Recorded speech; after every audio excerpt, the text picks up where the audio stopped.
하나님의 계산법을 따르면 승리합니다. 네, 다시 한 번 더 해볼까요? 하나님의 계산법을 따르면 승리합니다.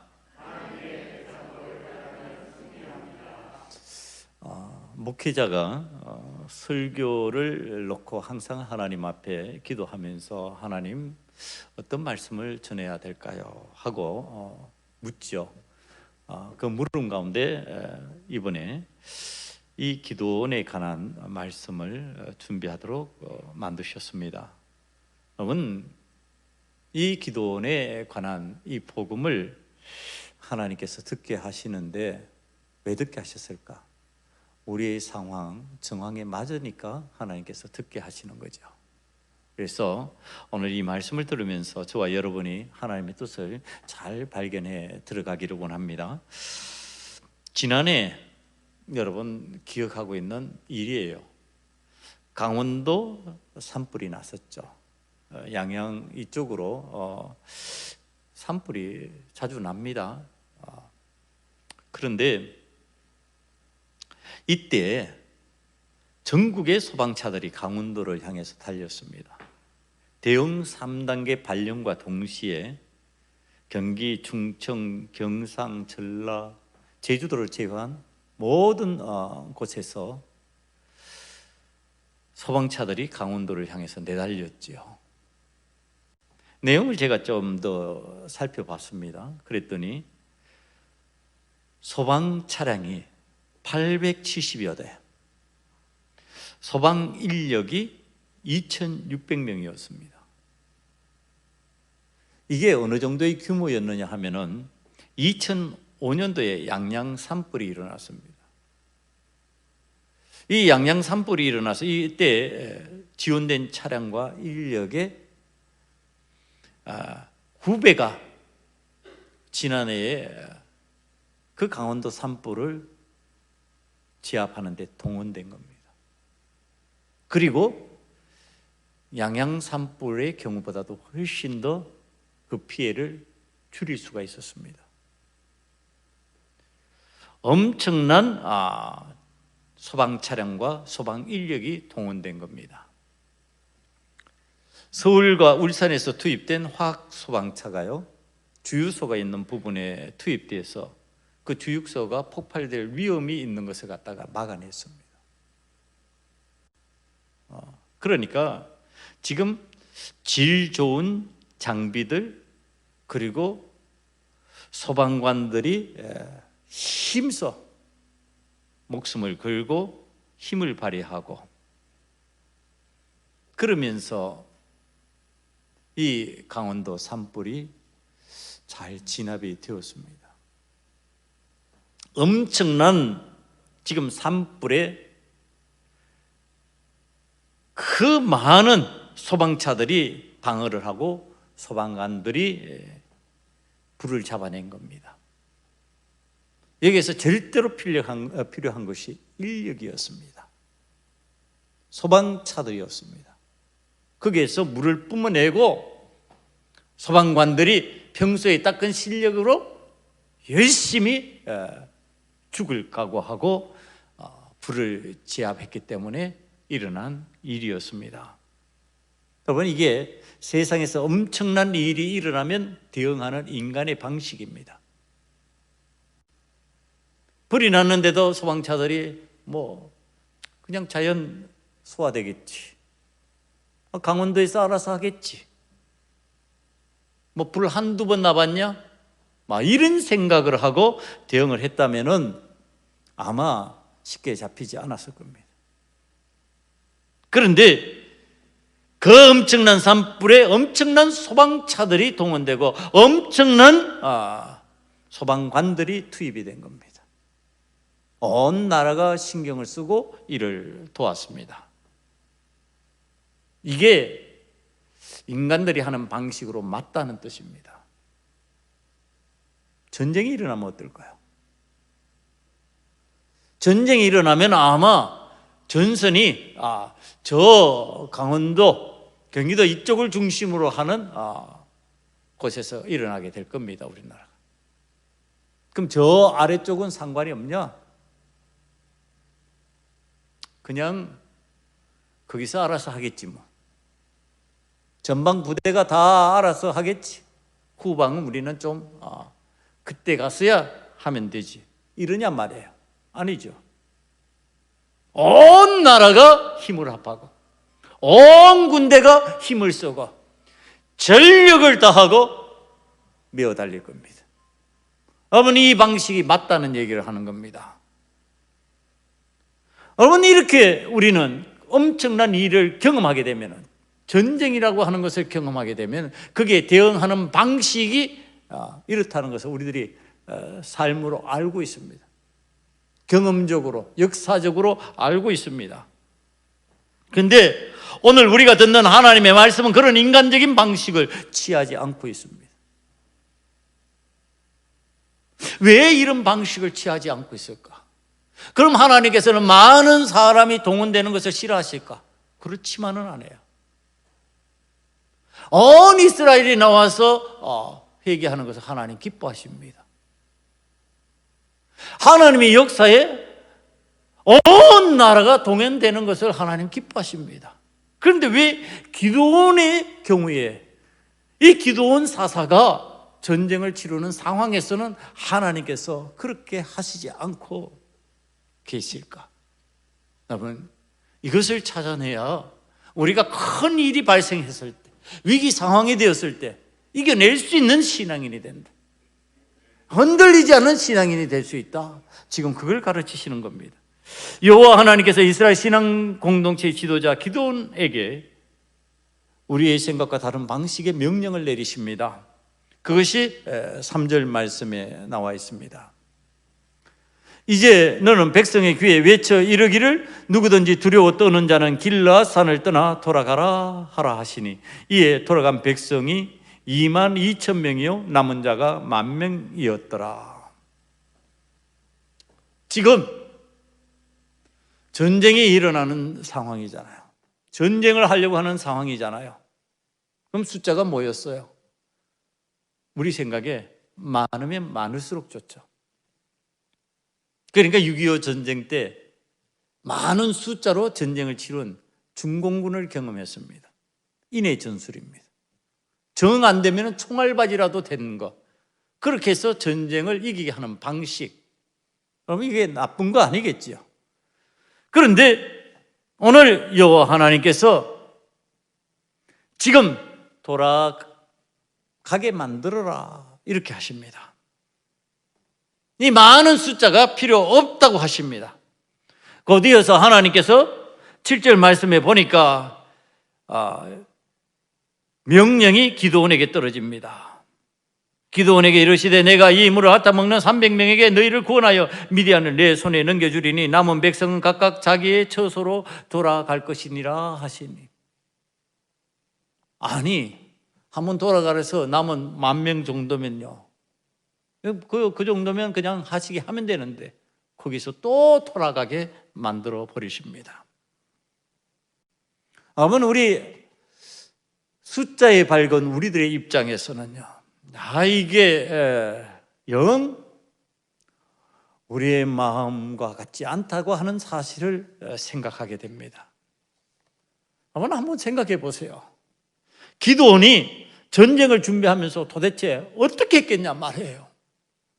12지파에 파바를 보내면서 파바를 띄우면서 그랬을 거 아니냐 말이에요. 여호와 하나님께서 지금 전쟁을 허락하셨는데 우리가 승리하게 하신답니다. 그러니까 각 지파에서는 사람을 모아서 사람을 보내주세요. 사람들을 보내서 우리가 전쟁에 이기도록 해야 됩니다. 여러분, 열심히 알리지 않았겠느냐 말이에요. 열심히 독려하지 않았겠느냐 말이에요. 이 결과 모인 인원이 32,000명입니다. 32,000명 좀 되니까 기드온이 생각하는 거죠. 야, 이 정도면 그래도 한번 해볼만 하지 않느냐. 이 정도 숫자 가지고 그래도 하나님께서 우리와 함께 하신다니까 우리가 해볼만 하지 않겠느냐, 그렇게 생각을 했을 겁니다. 그런데 사실 이것도 말도 안 되는 숫자라는 것을 우리는 사사기 8장 10절을 찾아보면은 금방 알게 되어 있습니다. 왜 그러냐 하면은 지금 민주당 군사의 세력이 여기에 등장하는데 여기에 등장한 세력만 해도 13만 5천 명입니다. 13만 5천 명이니까 지금 3만 2천 명 대 13만 5천 명 대략 계산해 보면은 4대 1이에요. 4대 1의 전쟁을 해야 되는 거예요. 한 사람이 네 사람을 이겨내야 전쟁에서 승리하게 되는 겁니다. 한 사람이 네 사람과 더불어 싸워서 이긴다는 거, 이거 보통 사람에게 잘 안 되는 일입니다. 이건 싸움꾼이나 가능한 것이지. 지금 그런데 그 일을 해나감에 있어서도 그래도 하나님의 도우심이라고 하는 하나님의 은혜가 있으니까 한번 해봐야지 그러고서 하는 일인데 하나님께서 많아 돌려보내. 그래서 2만 2천이 돌아가고 10,000명이 남았는데 그래도 많아 돌려보내. 300명만 남았어요. 여러분, 여호와 하나님께서 이렇게 명령하실 때 기드온과 그 나머지 300명의 가슴은 어땠을까요? 어떤 마음이었을까요? 지금 전쟁을 하는데 그 많은 숫자가 다 돌아가 버렸어요. 31,700명이 돌아가 버렸다니까요. 그리고 300명만 남았어요. 어떤 마음이었을까? 여러분, 지금 여호와 하나님의 명령을 듣는 이 순간에 기드온과 300명의 나머지 사람들이 근심 안 했을까? 걱정 안 했을까? 두려움에 빠지지 않았을까? 여러분, 지금 하나님의 명령이 떨어졌는데 그 명령대로 하려니까 인간의 걱정, 근심이 더 심화되는 명령이에요. 인간이 불안해서 이거는 어쩔 수 없는 명령이에요. 그런데 또 다른 측면을 바라봅니다. 그렇게 불안한 것을 품고 전쟁에 나갈 수는 없어요. 그건 패배하는 거예요. 그럼 어떻게 해소를 해야 될까? 이 300명이 지금 불안에 공포에 떨 수밖에 없는 명령이 떨어졌는데 그것이 심화되는 하나님의 명령이 떨어졌는데 그것을 해소하는 방식이에요. 하나님 의지하지 않으면 될까요? 하나님 믿지 않으면 될까요? 하나님 안 믿고 하나님 없이도 이 전쟁에서 승리할 수 있다고 외칠 수 있을까요? 그 어마어마한 숫자를 상대로 해서 전쟁을 하는데 하나님께서 함께 하시지 않아야 하는데 우리 300명으로 충분해 이렇게 할 수 있냔 말이에요. 그게 안 되는 거예요. 그럼 뭘로 나가야 될까? 이제 믿음으로 나가는 거예요. 자, 이게 은혜예요. 하나님께서 우리에게 특별한 일들을 맡기실 때, 특별한 일을 해나갈 때, 그때 우리들에게 은혜를 내리시는데 그 은혜를 내리는 현장, 그 특별한 현장을 만들어 나가는 방식이 야, 이 정도면 우리 생각이 되겠네 이런 방식으로 하냔 말이에요. 이 정도면 우리들끼리도 충분히 해내겠는데 그러는 방식으로 되냔 말이에요. 그렇게 안 시키신다니까. 왜? 하나님의 은혜를 체험해야 되니까. 하나님의 은혜를 체험하기 위해서는 우리들이 이만한 숫자면 돼, 우리들이 이만큼 조심하면 돼, 우리들이 이만큼 노력하면 돼 라고 하는 것이 안 되게 되어버리는 거예요.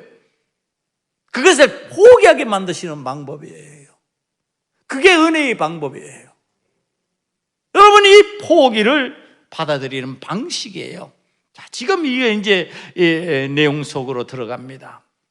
여러분, 지금 300명으로 안 되는 상황이 될 것 같고 줄어들어야 될 수 있는 그런 상황으로 들어갈 것 같으면은요, 방법이 두 가지밖에 없다니까. 하나는 하나님 숫자 더 많이 주세요. 그래야 되지요. 하나님이 일하는데 이 숫자 가지고 되겠습니까? 주의 전쟁을 하는데, 하나님의 전쟁을 하는데 3만 명 되겠습니까? 10만 명은 주셔야죠. 막 이래야 되는 거예요. 아니면은 그거 포기했다면은 우리들에게 하나님의 역사를 믿는 믿음을 주시옵소서. 하나님의 능력을 믿는 믿음을 주시옵소서. 하나님께서 우리를 도우시는 증거를 우리가 갖고 나아가겠습니다. 지금 이거 돼야 돼요. 둘 중에 하나예요. 근데 은혜의 방법이 뭐냔 말이에요. 여러분, 오늘 우리들이 신앙생활 하면서 은혜를 추구하는 방식이 뭐냔 말이에요. 여러분, 우리가 은혜라고 생각하는 방식은 대부분 300명으로 나가겠습니다가 아니라 대부분의 경우에요. 요 하나님 이것 가지고 되겠습니까? 10만 명 주셔야죠. 아니, 저들보다도 저들을 압도할 수 있는 100만 명을 주셔야죠. 저에게 100만 명을 붙여주세요. 100만 명을 주셔야만 이걸 할 수 있습니다. 이러냔 말이에요. 여러분, 오늘 하나님 앞에서 우리들의 생각을 바꿔야 될 거, 하나님의 명령이면은 하나님의 명령을 따라서 나는 나아가야 되는 거예요. 그리고 거기에 내 생각에 100만 명, 10만 명을 포기하는 거예요, 여러분. 그런데 여전히 우리는 하나님의 은혜라고 말하면서 뭐를 얘기하고 있어요? 100만 명, 10만 명 이러는 거죠. 여호와 하나님께서 300명이라 그러실 때는 이유가 있는 거죠. 저 그 이유를 찾아 들어갑니다. 2절 말씀, 2절 말씀을 살펴봅니다. 2절 말씀을 살펴보면 이렇게 2절 하반절에 반 아래쪽을 보세요. 그러면 이렇게 설명합니다. 이는 이스라엘이 나를 거슬러 스스로 자랑하기를 내 손이 나를 구원하였다 할까 함이니라. 여러분, 뭐라고 그러신다고요? 하나님께서 자기 잘났다고 자랑한다니까, 자기가 했다고 자랑한다니까, 내 힘으로 됐다고 자랑한다니까, 그게 어떻게 하나님의 역사냐? 이렇게 말씀하시는 거예요. 그게 어떻게 나에게 영광을 돌리는 방법이냐? 그 방법 아니지 않느냐? 하나님께서 하셨다고 해야 되는데 자꾸 내가 했다, 내가 할 수 있는 것이었다, 이렇게 말한다고. 그것을 하나님께서 허락하시지 않은 것이었어요. 여러분, 여기서 중요한 관점이에요. 그것을 하나님께서 가르치시는 거예요. 전쟁에서 이기는 것은 하나님의 은혜라고 생각을 해야 되는 거예요. 큰 일이 일어났는데 해결되었으면 그게 뭐라고요? 내가 잘했어가 아니라 하나님의 은혜였다, 이렇게 말해야 된다는 거예요. 여러분, 병원에 가서 수술을 했어요. 큰 수술을 했잖아요. 큰 수술을 했는데 뭐라고 말하냐 하면은 좋은 의사 만나서 그랬다, 이렇게 말한다니까요. 좋은 병원 만나서 잘 치료했다, 이렇게 말한다니까요. 지금 그거 얘기하지 말라고 얘기하는 거예요.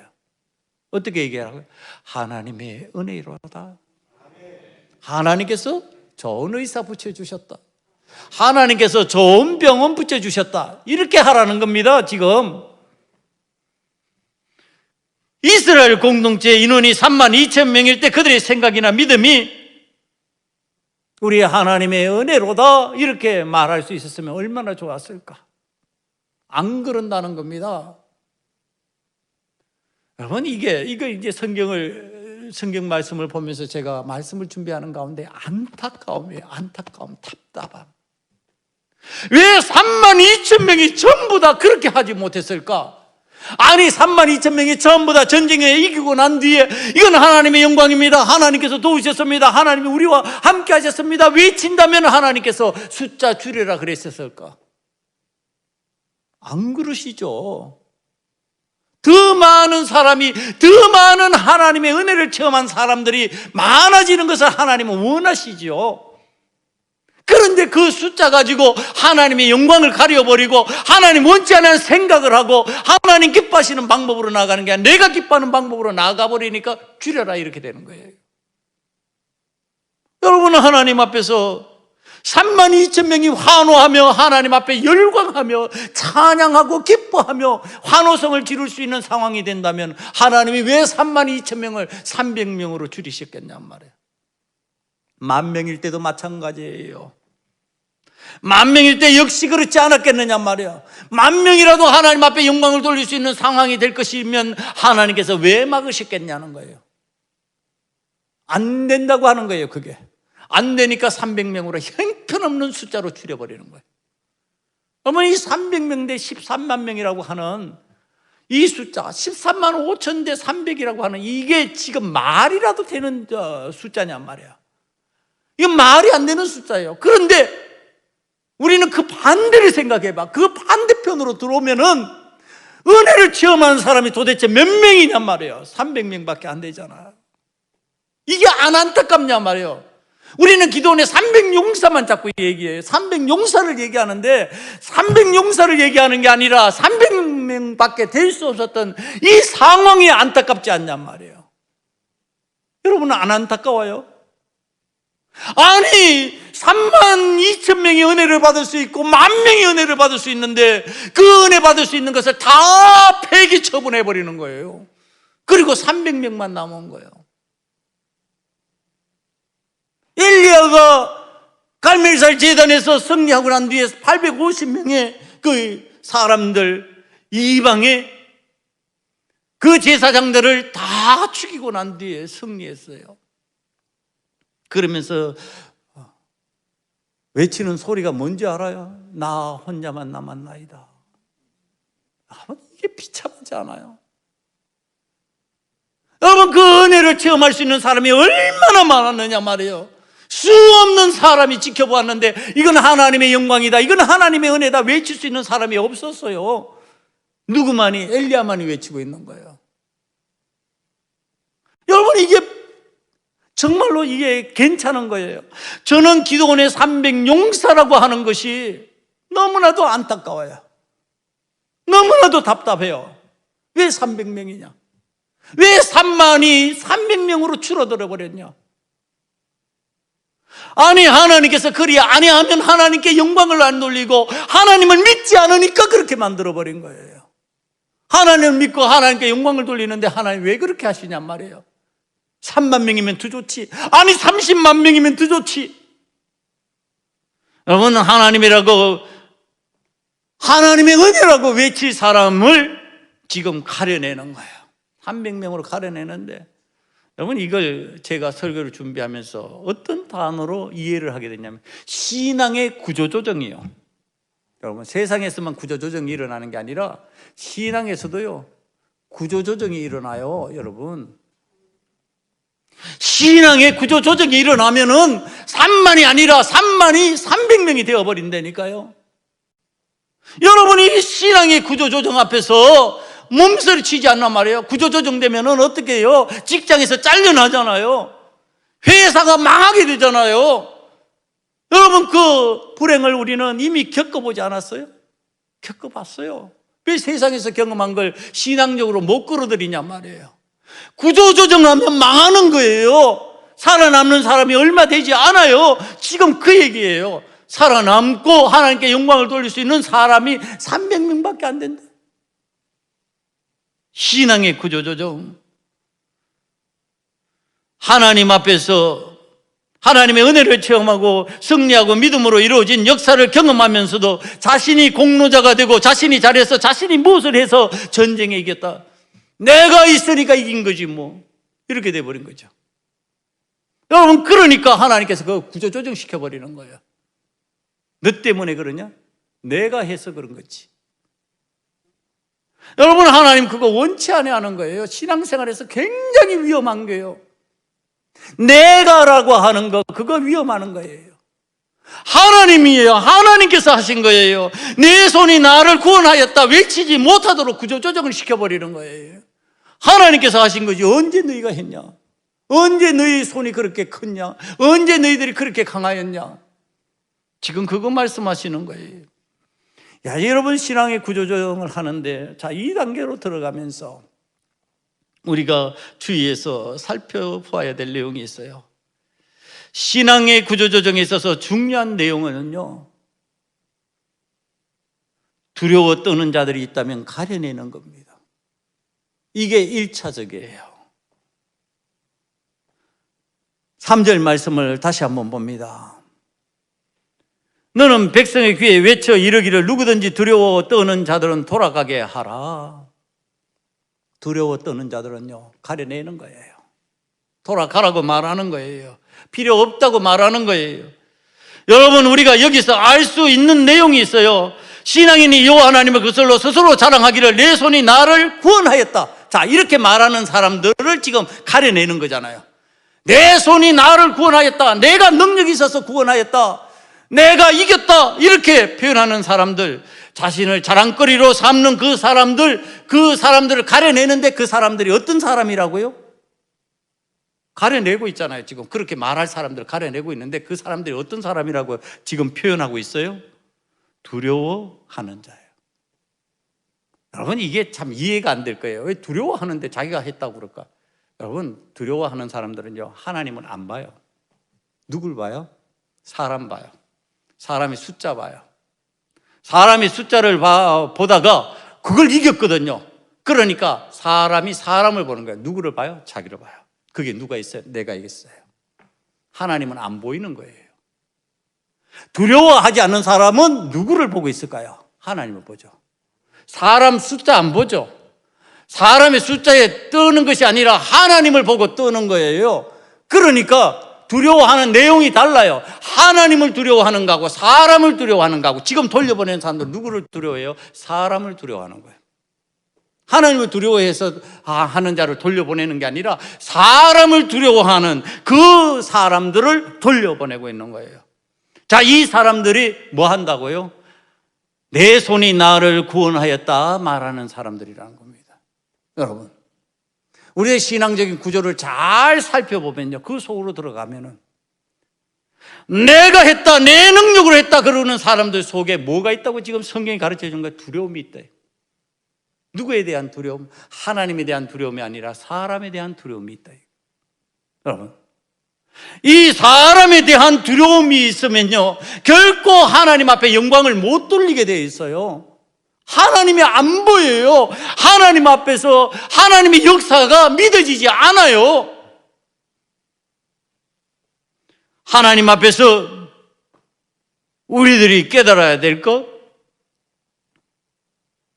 신앙인이 여호와 하나님을 그슬로 스스로 자랑하기를 내 손이 나를 구원하였다고 자랑하고 자신의 능력을 과시하고 밖으로 표현하는 그 이면에는 두려움이 있었다. 이 두려움에 대한 것, 그래서 벌벌 떨다가 전쟁에 이기면 이건 내가 했다, 내가 거기에 있었다 이렇게 말한다는 겁니다. 믿음의 역사를 이루며 하나님의 은혜를 체험하는 일에 제일 방해가 되는 거 두려움입니다. 아마 오늘 또 하나님 앞에 예배하는 것이 두려운 분들이 계셨을 겁니다. 그렇다면 그건 하나님의 은혜를 체험하는 일에 제일 방해가 됩니다. 여호와 하나님께서 이 두려움에 대한 것을 가르쳐 주시면서 제게 생각나게 하는 거, 여러분들 잘 알고 있는 내용을 얘기해야 되니까 골리앗이 떠올랐어요. 그리고 사울이 떠올랐습니다. 사무엘상 17장 10절을 봅니다. 그 블레셋 사람 골리앗이 또 이르되 내가 오늘 이스라엘 군대를 모욕하였으니 사람을 보내어 나와 더불어 싸우게 하라 한지라. 사울과 온 이스라엘이 블레셋 사람의 이 말을 듣고 놀라 크게 두려워하니라. 누구만 보여요? 골리앗만 보여요. 누구는 안 보여요? 하나님은 안 보여요. 덩치 큰 골리앗만 보이는 거예요. 거대한 장수 골리앗만 보고 있는 거예요. 사울과 온 이스라엘 백성은 지금 여호와 하나님의 그 은혜의 역사를 바라보는 게 아니라 골리앗 그 거대한 인간을 바라보고 있는 거예요. 그러면서 두려워서 피하여 숨어 있는 상황이에요. 이때 믿음의 사람, 믿음으로 두려움 없이 골리앗을 상대하는 사람 다윗이 등장을 합니다. 다윗에게는 골리앗이 보였을까요? 여호와 하나님의 영광이 보였을까요? 여호와 하나님의 영광이 보이는 거죠. 하나님이 보이는 거죠. 자기를 도우시는 하나님이 보이는 거죠. 그러니까 골리앗, 너 하나님 앞에 먼지 같은 존재인데 감히 그러고서 나가는 겁니다. 자, 이제 나가서 이겼어요. 개선 장군이 되어 전쟁에서 돌아올 때입니다. 사무엘상 18장 6절에 무리가 돌아올 때 곧 다윗이 블레셋 사람을 죽이고 돌아올 때 여인들이 이스라엘 모든 성읍에서 나와서 노래하며 춤추며 소고와 경세를 가지고 왕 사울을 환영하는데 여인들이 뛰놀며 노래하며 이르되 사울이 죽인 자는 천천히요 다윗은 만만히로다 한지라. 사울이 그 말에 불쾌하여 심히 노하여 이르되 다윗에게는 만만을 돌리고 내게는 천천만 돌리니 그가 얻을 것이 나라 말고 무엇이냐 하고 그날 후로 사울이 다윗을 주목하였더라. 여러분, 이게 무슨 뜻일까요? 자, 두려워하고 있는 것에 대한 우리들의 상태를 점검하기 위해서 지금 이것을 하나님께서 보여주시는 거예요. 두려워하고 있는 사울이에요. 숨어 있었잖아요. 그럼 어떨까요? 보통 사람 같으면 부끄러워해야죠. 자기가 어리다고 생각한 다윗이 나가서 이겨냈어요. 하나님께 영광 돌리고, 진짜 이건 하나님이 하신 일입니다. 하나님의 역사입니다. 하나님께서 도우셨습니다. 하나님이 다윗을 통해서 우리를 건져내셨습니다. 이래야 될 거 아니냔 말이에요. 근데 어때요? 시기하는 거예요. 다윗을 시기하는 거예요. 여러분, 혹이나 하나님 앞에서 여러분 어떤 일들을 경험하면서 시기심이 생깁니까? 그거는 한쪽을 들여다보면요, 두려워하던 마음이 있던 사람들이에요. 여호와 하나님을 믿고 하나님을 의지하고 나아가는 사람은 시기심이 안 생겨요. 여러분, 다윗이 사울을 시기하는 거 봤어요? 다윗이 사울 왕을 시기하더냐고요? 시기 안 해요. 사무엘 상하를 여러분 읽어보세요.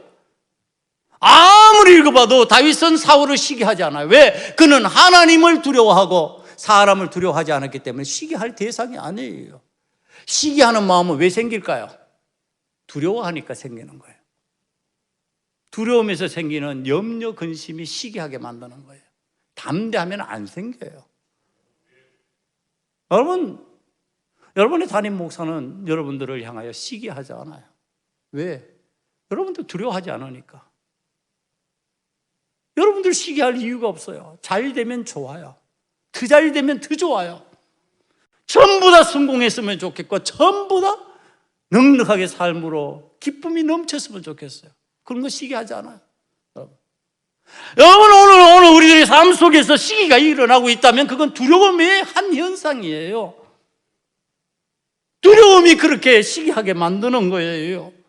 담대해지면, 믿음으로 담대해지면 시기심은 없어져 버리는 거예요. 여러분, 하나님의 은혜 속에서 하나님의 계산법이 있습니다. 그 계산법은 두려움에 떠는 자는 필요 없다고 하는 거예요. 오늘 믿음의 사람은요, 두려워하지 않아요. 시기하지 않아요.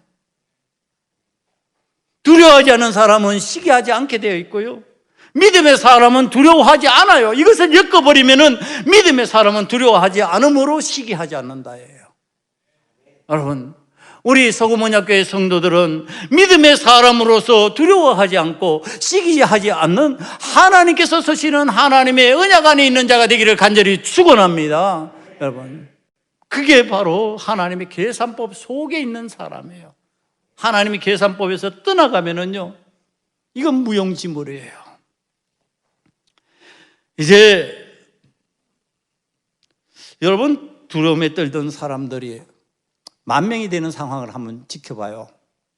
제가 이제 설교를 준비하면서 지켜보는 거예요. 32,000에서 22,000명이 떠나버리고 10,000명이 남았잖아요.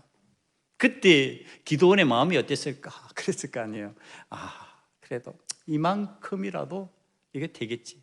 목사의 마음하고 같은 거예요, 지금. 이만큼이라도 할 수 있겠지. 이만큼이라도 22,000이라고 하는 그 많은 숫자가 떠났지만은 만이라고 하는 이 숫자가 아직도 있으니까 괜찮겠지. 근데 하나님께서는요, 이렇게 말씀하시는 거예요. 많다. 구조조정하자, 이러시는 거예요. 구조조정하시는 내용을 여러분 살펴봐야 돼요. 아니, 이제 10,000명이 남았는데 이 10,000명은 어떤 사람이에요? 적어도 오늘 말씀대로라면은 두려워하지 않는 사람들이에요. 자, 그러면은 믿음을 갖고 하나님을 바라본다는 뜻이잖아요. 자, 이게 굉장히 중요해요, 이 부분이. 여러분, 이 10,000명으로 왜 하나님은 하시지 않으셨을까? 왜 두려움에 떨지 않은 10,000명이라고 하는 숫자를 하나님께서 쓰시지 않으셨을 거예요? 왜 300명으로 또 줄여버렸을 거예요? 이 부분이 이해가 안 되면 신앙생활에 하나님께서 원하시는 방향을 못 잡아요.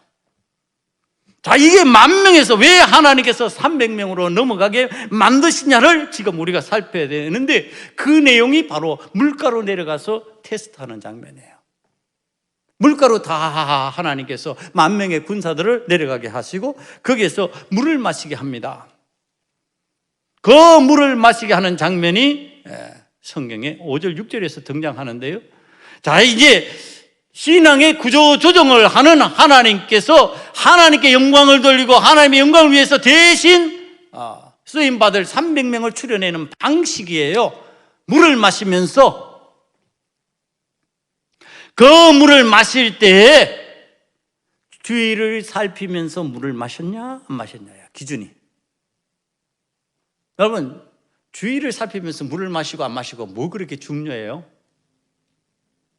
여러분, 정신 바짝 차려요. 지금 이게 굉장히 중요하다고 그러는데 왜 주위에 있는 상황을 살피면서 물을 마시는 게 중요하냐? 여러분, 여자분들은 군대 안 가신 분들이 많죠. 군대 갔다 오신 분도 알아요. 군 생활을 해보신 분들은 사주 경계라는 게 있어요. 그러니까 전쟁에 나가고 어떤 작전을 수행할 때 사주 경계를 해요. 뭐냐면은 자기가 항상 살피는 거예요. 사방을. 적군이 어떻게 움직이냐. 지금 요즘 표현으로 하면요, 물을 마시기 위해 지금 내려갔잖아요. 시내가에서 물을 마시기 이렇게 떠서 이렇게 먹는 사람을 얘기하는 거거든요. 지금 이렇게 물을 떠서 맞고 이렇게 입을 대서 먹는 사람을 뜻하지 않아요. 그러니까 이렇게 떠서 먹는 사람인데 이렇게 떠서 먹기 위해서 손에 있던 무기를 놔야 되잖아요. 요즘 말로 하면 총을 놔야 되는 거예요. 그럼 총 놓는 순간에 어떻게 해요? 내가 반격을 할 수가 없어요. 적이 있다 그러면 총 쏘면 나는 그냥 죽는 거예요. 그러니까 경계를 해야 되는 거예요. 경계, 살피고. 이거 괜찮냐? 이게 군인의 자세예요.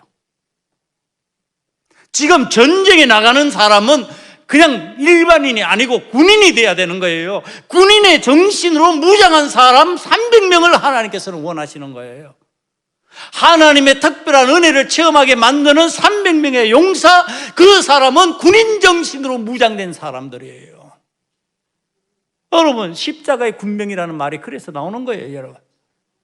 십자가의 정신으로 무장된 사람이 지금 하나님의 영광을 체험하는 거예요. 하나님의 승리를 체험하는 거예요. 난 믿습니다. 그냥 그렇게 외칠 수 있겠죠. 그거 가지고 안 된다는 얘기를 하는 겁니다. 이게 사주 경계하는 건 뭐예요? 훈련된 사람을 얘기하는 겁니다. 훈련되지 않으면 안 된다는 얘기를 하는 거예요. 그래서 훈련이 중요한 거예요. 두려움을 물리치는 훈련. 여러분, 다윗을 알잖아요. 다윗이 골리앗에게 어느 날 갑자기 집에서 핑핑 놀다가 물맷돌 가지고 장난치다가 그러고서 나아가서 골리앗을 이겼냐? 골리앗을 상대했냐? 성경 그렇게 얘기하지 않아요. 다윗의 입을 통해서 얘기하는 내용은 이겁니다. 내가 사나운 짐승 곧 공과 사자라 할지라도 두려워하지 않고 그들에게서 내 양을 뺏어냈습니다. 다시 말하면 내가 그들과 싸웠습니다, 이거예요. 평소에 공과 사자와 같은 짐승들과 더불어 싸우는 훈련을 한 거예요. 그러니까 골리앗이 내 상대가 될 수 있다고 생각하는 거예요. 왜? 그때 이미 두려움을 이겨내는 하나님의 은혜를 체험했어요. 그때 하나님께서 나를 지키시는 은혜를 체험했어요. 그 은혜를 체험했으니까 지금 골리앗을 상대로 하는 것조차도 하나님의 은혜로 된다고 생각을 하는 겁니다. 그게 골리앗을 이겨내는 다윗의 승리의 비결이에요. 아니, 무슨 다윗이 평소에 별일 하지 않다가 아무런 수고와 노력도 하지 않다가 신앙적인 경주를 벌이지 않다가 어느 날 갑자기 어디 그게 있냔 말이에요. 하나님의 은혜의 신앙인 하나님의 영광입니다. 하나님께서 하셨습니다. 다윗의 입에서 그것이 떠나지 않았던 이유가 있어요. 그것이 훈련된 신앙인의 모습이에요. 내가 어떤 일을 만나도 하나님은 나를 도우셨습니다. 내가 어떤 공고함에 있어서도 사망의 엄중한 골짜기를 다닐지라도 주께서 주의 막대기와 지팡이로 나를 안위해 주셨습니다. 그러니까 나는 그것에 훈련된 사람입니다. 나는 그것을 훈련했기 때문에 오늘도 두렵지 않습니다. 오늘도 나는 염려가 되지 않습니다. 오늘도 나는 하나님의 은혜를 체험한 하나님의 사람입니다. 하나님께 영광을 돌리는 거예요. 여러분, 이런 훈련하지 않고요, 예배 시간에 자꾸 졸고 엉뚱한 생각하고요. 그러면은 이런 은혜가 임하지 않아요. 이런 능력이 나타나지 않아요. 이런 자리에 들어갈 수가 없어요. 300명의 용사되는 자리에 어떻게 들어가겠냔 말이에요. 마음은 300명의 용사 되고 싶다 이거겠죠. 그러나 하나님께서 그 300명의 용사 되는 자리로 그를 이끌어 들이시겠냔 말이에요. 하고 나서는 내가 했다 그럴 건데, 하고 나서는 하나님 필요 없어요. 내가 다 한 건데요. 이렇게 돼버릴 건데. 하나님의 영광을 드러내고 하나님의 살아계심과 역사하심을 간증하기 위한 사람이 되기 위해서 300명의 용사 속으로 들어가야 되는데, 그 사람들은 훈련된 사람들, 군사의 정신으로 하나님의 군인된, 하나님의 용사된 사람의 마음으로 훈련된 사람들, 그 숫자로 하나님은 구조조정하고 계셨어요. 사랑하는 성도 여러분, 정말 안타까운 마음으로 권면하는 거예요. 그저 예수 믿으면 됐지, 뭐 구원받으면 됐지. 300명 속에 못 들어가요. 하나님 앞에서 정말로 하나님 영광을 체험하고 하나님 영광 돌립니다. 하나님은 살아계신 하나님이십니다. 하나님은 오늘도 역사하십니다. 어제 통치하시고 다스리시던 하나님은 오늘도 통치하고 다스리시고 나에게 은혜를 베푸시고 나와 함께 하십니다. 간증하고 외칠 수 있게 되려면은요, 기도원의 300용사와 같은 훈련된 사람이 되어야 돼요. 두려움도 물리치시고 신앙의 훈련을 통해서 거듭거듭 여러분들은 하나님 앞에 성장하시고 훈련된 그 모습이 하나님께서 쓰시기에 합당한, 그래서 신앙의 구조조정이 일어나도 그 속에 남을 수 있는 자가 되기를 간절히 축원합니다. 기도하시겠습니다. 아버지 하나님, 하나님의 계산법을 따라서 우리들이 살아가기를 원합니다. 내 계산법대로 계산하지 않기를 원합니다. 아버지 하나님, 영광을 드러내는 하나님의 사람으로 쓰임받고 하나님께서 원하시는 대로 내가 하나님의 영광을 드러내게 하나님 앞에 서는 우리들이 되게 만들어 주시옵소서. 예수님 이름으로 감사하며 기도드리옵나이다. 아멘. 찬송가 213장 부르시면서 준비한